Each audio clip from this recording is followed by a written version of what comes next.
Capítulo 23. O Santuário. O texto bíblico, que acima de todos os outros, tinha sido não apenas o alicerce, mas a coluna central da fé adventista, foi a declaração: até 2.300 tardes e manhãs, e o santuário será purificado. Daniel 8,14. Essas eram palavras familiares para todos aqueles que acreditavam no breve retorno do Senhor. Mas Cristo não voltou.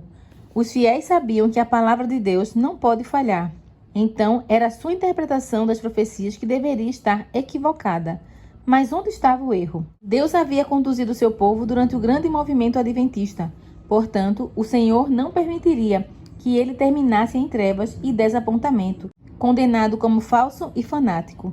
Embora muitos tenham abandonado os cálculos dos períodos proféticos e negado o movimento que se baseou neles, outros não se mostraram dispostos a renunciar aos pontos de fé e à experiência que as Escrituras e o Espírito exaltaram.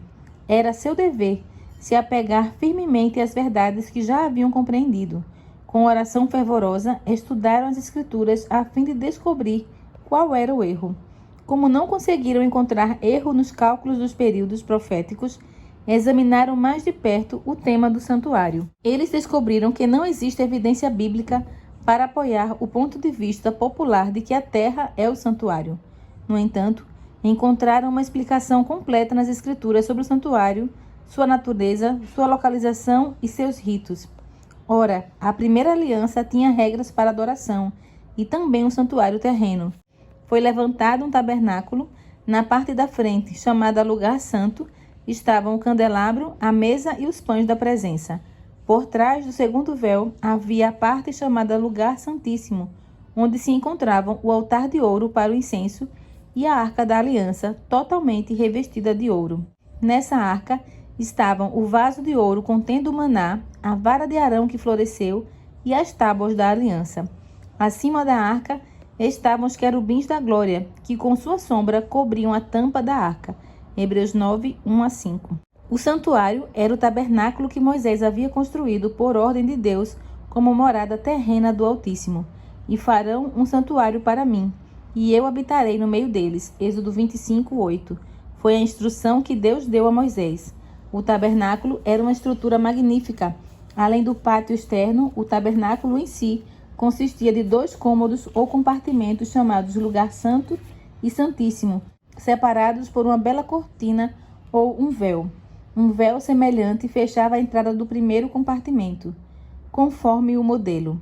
No lugar santo ficava um candelabro ao sul, com 7 lâmpadas iluminando tanto de dia quanto de noite.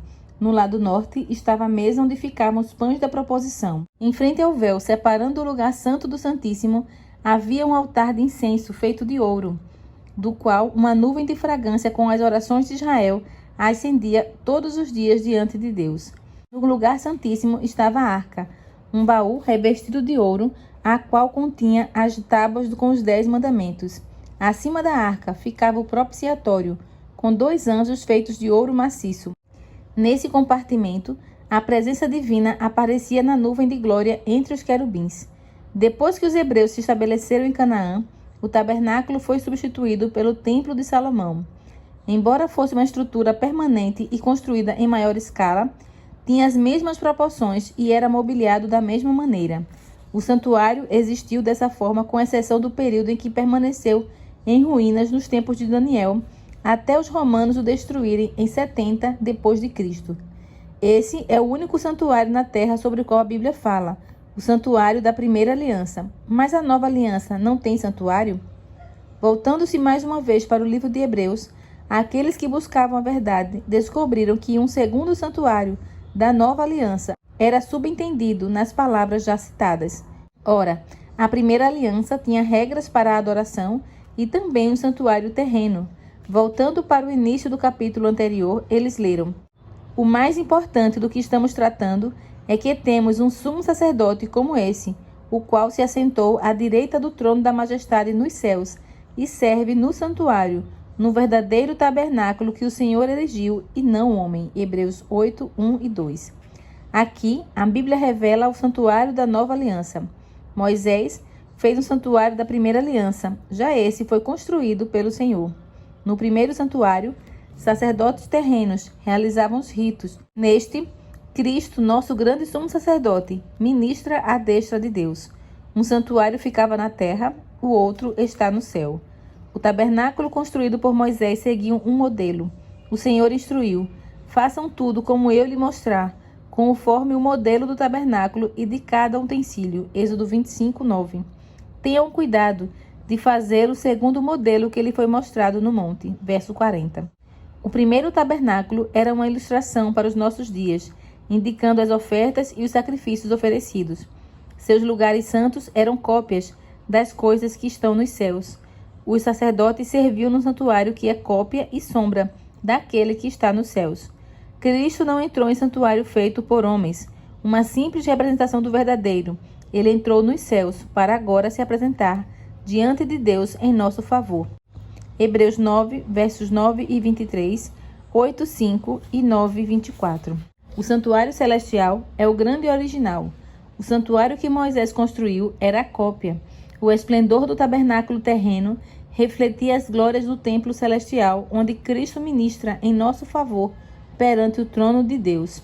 O santuário terreno e seus serviços ensinavam verdades importantes, não apenas sobre o santuário celestial, mas também sobre a nossa redenção. Os dois compartimentos. O lugar santo do santuário celestial é representado pelos dois compartimentos do santuário terrestre. João recebeu uma visão do templo de Deus no céu. Ali ele viu ardendo diante do trono 7 tochas de fogo. Viu um anjo que trazia um incensário de ouro. A ele foi dado muito incenso para oferecer com as orações de todos os santos sobre o altar de ouro diante do trono. Apocalipse 4, 5 e 8, 3. Nessa visão, o profeta contemplou o primeiro compartimento do santuário celestial e enxergou ali 7 tochas de fogo e o altar de ouro, que o candelabro de ouro e o altar de incenso representavam no santuário terreno. Mais uma vez, foi aberto o santuário de Deus nos céus, e ele olhou dentro do véu, no Santíssimo. Ali contemplou a arca da sua aliança, representada pelo móvel que Moisés construiu e guardava a lei de Deus. Apocalipse 11, 19. Os fiéis, ao estudarem o assunto, encontraram provas da existência de um santuário no céu. João declarou que tinha visto o santuário no céu. No templo celestial, dentro do lugar santíssimo, está a lei de Deus. A arca que guarda a lei é coberta pelo propiciatório, em frente ao qual Cristo suplica pelos pecadores, apresentando seu sangue em resgate. Essas coisas representam a união entre a justiça e a misericórdia, união esta que enche todo o céu de surpresa. Este é o mistério da misericórdia que os anjos gostariam de compreender, que Deus pode ser justo ao mesmo tempo que justifica o pecador arrependido. O fato de Cristo ter se rebaixado para levar um grande número de pessoas da ruína e revesti-la com o manto imaculado de sua justiça. Zacarias falou sobre a obra de Cristo como nosso intercessor. Ele construirá o templo do Senhor, será revestido de majestade e se assentará em seu trono do Pai para governar. Ele será sacerdote no trono e haverá harmonia entre os dois. Zacarias 6:13. Ele construirá o templo do Senhor. Por meio de seu sacrifício e de sua mediação, Cristo é o alicerce e o edificador da igreja de Deus, como a pedra angular no qual todo sacrifício é ajustado e cresce para tornar-se um santuário santo no Senhor. Efésios 2, 20 e 21. Será revestido de majestade. O cântico dos salvos será: Ele nos ama e nos libertou dos nossos pecados por meio do seu sangue. A Ele sejam glória e poder para todo sempre. Apocalipse 1, 5 e 6. E se assentará em seu trono para governar. Ele será sacerdote no trono. O reino da glória ainda não chegou. Somente quando a obra de mediador de Cristo terminar, Deus lhe dará um reino que jamais terá fim. Lucas 1, 33. Em seu papel de sacerdote, Cristo não se assentou com o Pai no trono. Diante do trono está aquele que tomou sobre si as nossas enfermidades e sobre si levou as nossas doenças. Como nós, passou por todo tipo de tentação, porém sem pecado, a fim de poder ser capaz de socorrer aqueles que também estão sendo tentados. Isaías 53, 4, Hebreus 4, 15 e 2, 18. As mãos feridas, o lado traspassado, os pés marcados, rogam pela humanidade caída, cuja redenção Jesus comprou pagando um preço tão elevado. E haverá harmonia entre os dois. O amor do Pai é a fonte da salvação para a raça perdida. Jesus disse aos discípulos: o próprio Pai os ama. João 16, 27. Deus em Cristo estava reconciliando consigo o mundo. 2 Coríntios 5, 19. Deus tanto amou o mundo que deu o seu Filho unigênito. João 3, 16. O mistério é solucionado. O verdadeiro tabernáculo no céu é o santuário da nova aliança. Quando Cristo morreu, o ritual simbólico do santuário terreno terminou. Uma vez que Daniel 8,14 se estende até nossa era, o santuário ao qual se refere precisa ser o santuário da nova aliança. Por isso, a profecia até 2.300 tardes e manhãs e o santuário será purificado, aponta para o santuário celestial. Então, o que seria essa purificação do santuário? Seria possível haver alguma coisa no céu que necessite ser purificada? Hebreus 9 ensina com toda clareza a purificação tanto do santuário terreno quanto do celestial. De fato, segundo a lei, quase todas as coisas são purificadas com sangue, e sem derramamento de sangue não há perdão. Portanto, era necessário que as cópias das coisas que estão nos céus fossem purificadas com esses sacrifícios, mas as próprias coisas celestiais com sacrifícios superiores. Hebreus 9, 22 e 23. Ou seja, o precioso sangue de Cristo. A purificação. A purificação no cerimonial verdadeiro no céu deveria ser realizada por meio do sangue de Cristo. Sem derramamento de sangue, não há remissão. A remissão ou descarte do pecado é a obra a ser realizada. Como pode então haver pecado conectado ao santuário celestial? Podemos encontrar a resposta olhando para o cerimonial simbólico, uma vez que os sacerdotes terrenos serviam na cópia e sombra daquele que está nos céus. Hebreus 8, 5. A ministração no santuário terreno consistia em duas partes. Os sacerdotes ministravam todos os dias no lugar santo, ao passo que, uma vez por ano, o sumo sacerdote desempenhava uma obra especial de expiação no Santíssimo, a fim de purificar o santuário. Dia após dia, os pecadores arrependidos levavam suas ofertas, colocavam as mãos sobre a cabeça da vítima, transferindo os pecados de si para os sacrifícios inocentes. Então, os animais eram mortos. A vida da carne está no sangue. Levítico 17, 11. A quebra da lei de Deus exigia a vida do transgressor. O sacerdote levava o sangue, que representava a vida do pecador, cuja culpa a vítima carregava, para dentro do lugar santo, e o aspergia em frente ao véu, atrás do qual estava a lei, que o pecador havia transgredido. Essa cerimônia transferia o pecado de maneira simbólica para o santuário. Em alguns casos, o sacerdote não levava o sangue para o lugar santo, mas comia a carne do sacrifício. Ambas as cerimônias simbolizavam a transferência do pecado do pecador arrependido para o santuário. Essa era a obra que acontecia ao longo do ano. Os pecados de Israel eram transferidos dessa maneira para o santuário e se tornava necessário um rito especial para removê-los. O dia da purificação. Uma vez por ano, no grande dia da expiação, o sumo sacerdote entrava no lugar santíssimo para a purificação do santuário. 2 bodes jovens eram trazidos e se lançava sorte sobre eles, uma para o Senhor e outra para o bode emissário. Levítico 16, 8. O bode para o Senhor era sacrificado como oferta pelos pecados do povo, e o sacerdote levava seu sangue além do véu e o aspergia em frente ao propiciatório e também no altar de incenso, logo à frente do véu.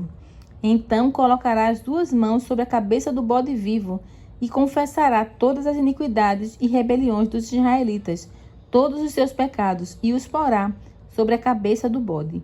Em seguida, enviará o bode para o deserto aos cuidados de um homem designado para isso. O bode levará consigo todas as iniquidades deles para um lugar solitário, e o homem soltará o bode no deserto. Levítico 16, 21 e 22. O bode emissário nunca mais entrará no acampamento de Israel. A cerimônia tinha o propósito de impressionar os israelitas quanto à santidade de Deus e seu ódio ao pecado. Todos os israelitas tinham a obrigação de examinar o próprio coração enquanto essa obra de expiação prosseguia. Todos os negócios eram deixados de lado, e Israel passava o dia em oração, jejuando e sondando o coração. Deus aceitava um substituto no lugar do pecador, mas o sangue da vítima não cancelava o pecado. Em vez disso, o pecado era transferido para o santuário. Ao oferecer o sangue, um pecador reconhecia a autoridade da lei, confessava seu pecado e expressava fé no Redentor por vir, mas ainda não estava completamente livre da condenação da lei. No dia da expiação, o sumo sacerdote pegava um sacrifício da congregação e entrava no lugar santíssimo. Ele aspergia o sangue dessa oferta no propiciatório, diretamente sobre a lei, a fim de satisfazer suas exigências. Como mediador, tomava os pecados sobre si e os levava para fora do santuário. Colocando as mãos sobre a cabeça do bode emissário, transferia simbolicamente todos esses pecados de si para o bode. Então, o bode era levado embora, e se considerava que os pecados haviam sido separados do povo para sempre. A realidade celestial. O que acontecia de maneira simbólica nos ritos do santuário terreno ocorre em realidade no santuário celestial. Após sua ascensão, nosso Salvador começou a obra de sumo sacerdote. Cristo não entrou em santuário feito por homens, uma simples representação do verdadeiro. Ele entrou nos céus, para agora se apresentar diante de Deus em nosso favor. Hebreus 9, 24. O cerimonial do sacerdote no primeiro compartimento, atrás do véu, que separava o lugar santo do pátio exterior, representa a obra que Cristo começou quando ascendeu. No serviço diário, o sacerdote apresenta perante Deus o sangue da oferta pelo pecado e também o incenso que subia com as orações de Israel. De maneira semelhante, Cristo apresentou seu sangue diante do Pai, em súplica pelos pecados, e lhe ofereceu as orações dos fiéis arrependidos com a fragrância de sua justiça. Esse foi o ministério no primeiro compartimento do santuário celestial. Pela fé, os discípulos de Cristo o seguiram até esse primeiro compartimento quando ele ascendeu ao céu. Era nisso que suas esperanças se concentravam. Temos esta esperança, como âncora da alma, firme e segura, a qual adentra o santuário interior, por trás do véu, onde Jesus, que nos precedeu, entrou em nosso lugar, tornando-se sumo sacerdote para sempre.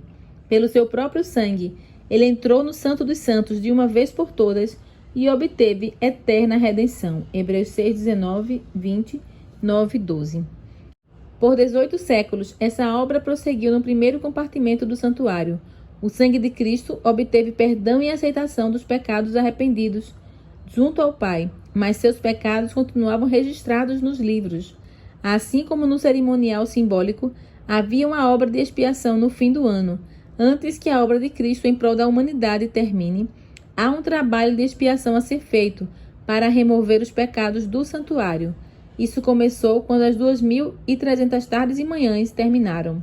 Nessa ocasião, nosso sumo sacerdote entrou no lugar santíssimo para purificar o santuário. Um julgamento. Na obra da nova aliança, os pecados dos pecadores arrependidos são colocados sobre Cristo pela fé e transferidos de fato para o santuário celestial. Assim como a purificação simbólica do santuário terreno era realizada por meio da remoção dos pecados que o poluíam, a purificação verdadeira do santuário celestial ocorre pela remoção ou pelo apagamento dos pecados registrados ali.